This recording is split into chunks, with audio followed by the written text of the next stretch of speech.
Nói đến ẩm thực Anh, người ta thường nghĩ ngay đến những câu kinh điển như là nhạt như nước ốc, luộc đến chết hay ăn để sống chứ không phải là sống để ăn. Nhưng cái danh tệ này không phải tự nhiên mà có, mà đó là cả một câu chuyện dài. Vì sao ẩm thực Anh bị coi là một thảm họa? Thảm họa này có những câu chuyện liên quan đến lịch sử chứ không phải ngẫu nhiên mà có. Hãy tưởng tượng bạn là một anh nông dân nước Anh thời Trung Cổ, sống trong một căn nhà gỗ ẩm mốc, gió lùa qua khe cửa, nhìn nồi thức ăn của mình đang sủi bọt ì ạch trên bếp lửa. Trong đó có gì?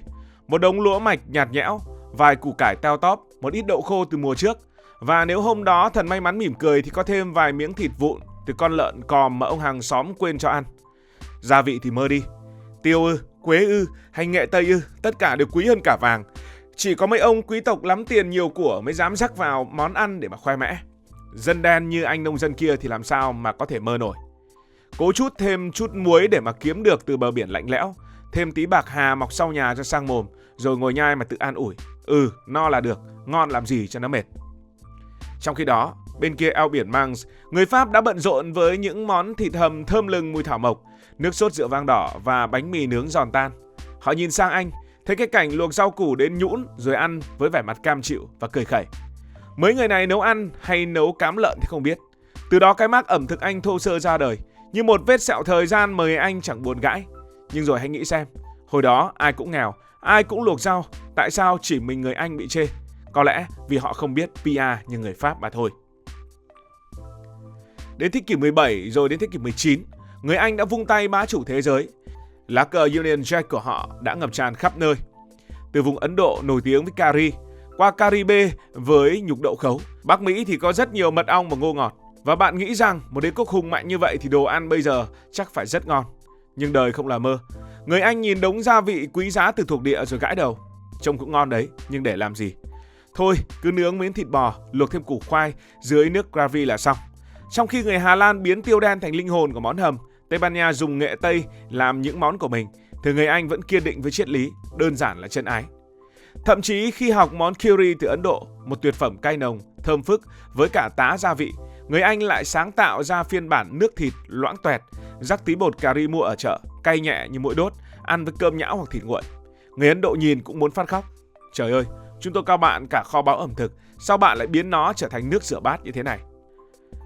Đỉnh điểm là món cơm trộn cá hun khói và trứng luộc, thêm chút cà ri cho vui. Nghe thì lạ, nhưng ăn thì nhạt như lời xin lỗi của những kẻ nói dối. Thế là thiên hạ một lần nữa lại châm biếm. Anh quốc có cả thế giới trong tay, nhưng cái nồi thì vẫn nghèo nàn. Đúng là nghịch lý cười ra nước mắt với người Anh. Rồi đến thế kỷ 18, thế kỷ 19, cách mạng công nghiệp bùng nổ, biến nước Anh trở thành công xưởng của thế giới. Dân chúng đã bỏ đồng ruộng, kéo vào thành phố, chen chúc trong những khu ổ chuột ám khói, làm việc 12 cho đến 14 tiếng mỗi ngày ở nhà máy. Về đến nhà mệt lử, chân tay rã rời, ai mà rảnh để mà thái rau, tỉa hoa hay ướp thịt cầu kỳ. Thế là các món ăn đáp ứng những tiêu chuẩn đó là nhanh, gọn đã ra đời, như những anh hùng thầm lặng của tầng lớp lao động. Fish and chips chẳng hạn, cá thừa từ những chợ cảng, tẩm bột chiên vội, ăn với khoai tây thái to, gói trong tờ bão cũ vẫn đầy mực giấy in. Vừa ăn vừa đi làm cho kịp ca đêm. Ngon ư? Chắc chắn là không, nhưng mà cũng tạm. Đừng mơ đến chuyện tinh tế như người Ý với mì ống thủ công hay là người Pháp với vịt sốt cam. Rồi còn có một món tên là pie, tức là bánh nhân thịt rẻ tiền, thường là nội tạng hoặc là thịt vụn. Đôi khi chỉ có khoai tây với hành, nhét vào vỏ bánh dày, rồi nướng lên, nhét vào túi mang đi làm. Nó giống như một lời tuyên ngôn, không cần đẹp, không cần ngon, chỉ cần no để đi cày tiếp. Trong khi đó, bên kia châu Âu, người Ý tung ra pizza thơm lừng phô mai, người Đức khoe xúc xích béo ngậy, còn người Anh vẫn kiên trì với đĩa khoai tây của mình và những miếng cá khô không khốc. Các nước khác nhìn vào mà lắc đầu ngao ngán. Đúng là thời đại công nghiệp rồi mà ăn uống kiểu này thì vẫn thua xa những ông nông dân ở những quốc gia khác châu Âu. Ẩm thực Anh lúc này giống như một anh chàng công nhân tốt bụng nhưng lười biếng, chỉ muốn xong việc cho nhanh chứ chẳng buồn tô son điểm phấn gì.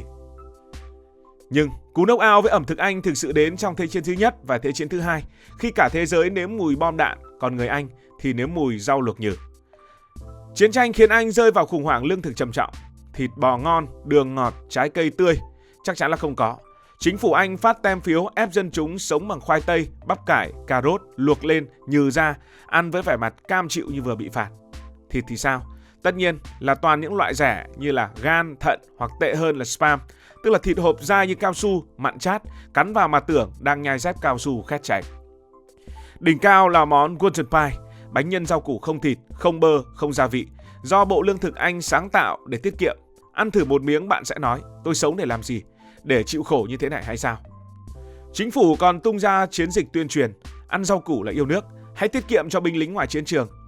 Những du khách nước ngoài, những người hiếm hoi ghé thăm Anh thời đó, thử xong thì cũng thì thầm với nhau, yêu nước kiểu này chắc thà nhịn đói còn sướng hơn.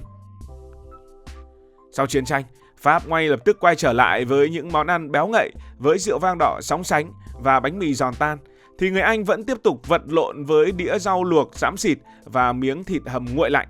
Thế là cái tiếng ẩm thực Anh kinh khủng đã bay xa, lan khắp thế giới như một lời cảnh báo hài hước.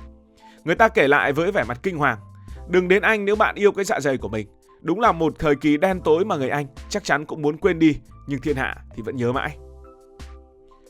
Định kiến này không chỉ dừng ở thực tế, nó còn được Hollywood, sách báo và những người hài hước thổi lên thành một truyền thuyết.